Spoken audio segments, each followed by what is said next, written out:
এই বছরে আল্লাহ রাব্বুল আলামিন যাদেরকে কোরবানি করার তৌফিক দান করবেন, তাদের জন্য আমার একটি মেসেজ হলো বা আমার একটি কথা হলো তাদের ব্যাপারে, প্রত্যেকে কোরবানি করার আগে কোরবানির পশু ক্রয় করার সময় নিয়তকে সহিহ করা যে আমি আবার কোরবানি করব মহান রাব্বুল আলামিনের সন্তুষ্টি অর্জনের জন্য। কারণ হলো আল্লাহ রাব্বুল আলামিন কোরআনে কারীমের মধ্যে বলেছেন, লা ইয়ানালাল্লাহু লুহুমুহা ওয়ালা দিমাউহা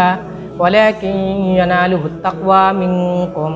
যে আল্লাহ রাব্বুল আলামিনের নিকট তোমাদের যে প্রাণী জবাই করবে এটার গোশত